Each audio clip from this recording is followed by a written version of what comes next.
Hello YouTube and welcome to Controller Chaos, and this is episode 9, and I have with me today my Nintendo Wavebird controller.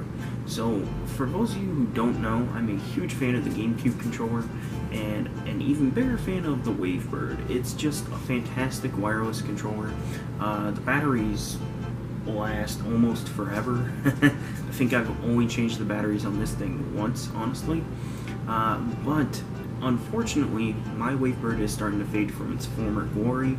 The buttons are getting pretty worn out, and the thumbsticks are just starting to get that gross overuse feeling. You know what I mean. So I went on Amazon and I looked up Wavebird, and I bought the first one that came up, this knockoff Chinese one, and I figured we'd give it a shot. I've used these Chinese knockoff GameCube controllers before, and I've had bad experiences, but I've never used a knockoff Wavebird, so maybe this one will be a little bit better. Let's find out. Alright, so taking a look at this thing, you'll notice right off the bat, it does look almost one-to-one to the actual Wavebird. Fairly standard GameCube layout, controller and everything. Even close to the same weight and everything, but where you'll notice the huge difference is in the quality of the parts. Okay, so first off, just feeling the buttons. The buttons are very stiff and cheap and plasticky, and they feel bad. They feel awful. In fact, the shoulder buttons are very mushy, which is not what you want. The Z button is very stiff, and it makes this very loud clicky noise. And then, worst of all, the thumbsticks. These thumbsticks are awful. So for comparison's sake, this is how the thumbsticks sound on this controller. And then this is how they sound on a normal GameCube controller. Okay? They're supposed to be, nice and loose, so that way you have full movement and everything. These ones are very stiff and very plasticky and very worn out. And on top of it, it might sound like a weird complaint, but this is made of some really cheap type of plastic or something, because genuinely speaking, my thumb started to hurt after playing with this controller.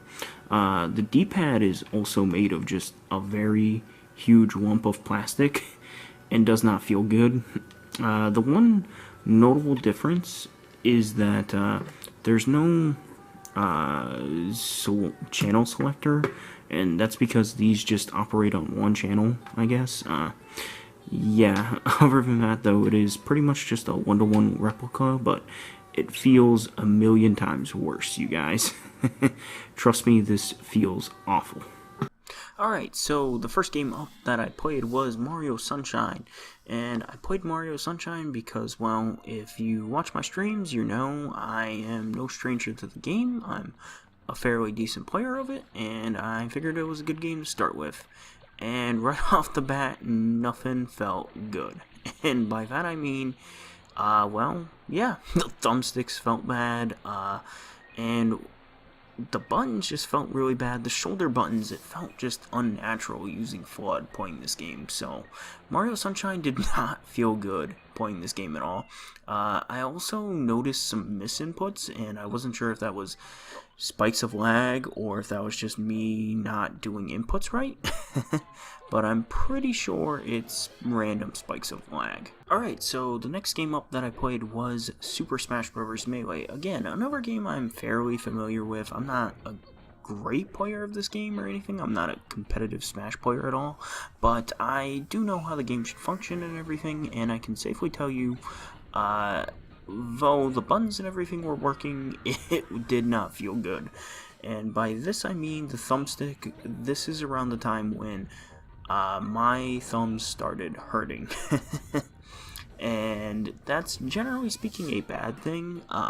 You shouldn't want thumb pains from playing a video game. And in fact, at about right here, I switched from using this crappy controller to my normal Wavebird, and everything just felt a lot better. So that should really tell you a lot. I'm still getting my butt kicked, but you know, that's mostly because Ness is a cheater who uses a bunch of Pokeballs. Ignoring the fact that it's my fault why the Pokeballs are on. Alright, and lastly, I played some Tony Hawk Pro Skater 4 because, well, same rules as the other 3 games. I fairly am familiar with the game and wanted to play it for you guys. And again, everything felt bad. Third verse, same as the first. Yeah, everything felt bad. At one point, the A button got stuck, so I couldn't do a trick that I wanted to do. And worst of all, this is when my thumb started to hurt really bad, and this is actually the last game I played with this controller, because my thumb, I was genuinely fearful of a blister. And yeah, so this controller is pretty bad, you guys. So can I recommend this controller? No. I'm not even going to pretend and act like it's a hard pass or anything like that. It's just a straight no.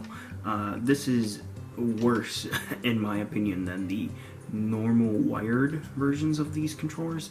This is worse because it just feels worse. Somehow it feels worse than the standard ones of these.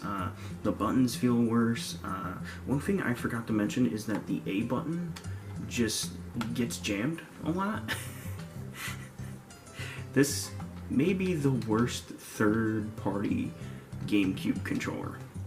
But I bought this for a reason though, and that reason was because I wanted to make a video telling you guys not to buy these crappy knockoff GameCube controllers, because these things always have problems no matter what it is. The thumbsticks are either bad, or the shoulder buttons are bad, or the buttons, you know, in the event of this controller, it was all of the above, ironically speaking.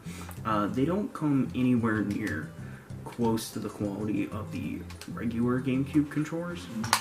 And ironically speaking, this controller right here costed me $20 US, and I mean, you can get a Wavebird, an actual Nintendo Wavebird, for about 30 bucks. So this costs slightly less than an official controller. So yeah. I genuinely believe this is one of the worst controllers I've ever used in my entire life. Do not buy these under any circumstance. You can't even, like, if you want to switch the shells out, you can't, just because it doesn't have that slider switch. So there's literally no point in buying one of these under any circumstance.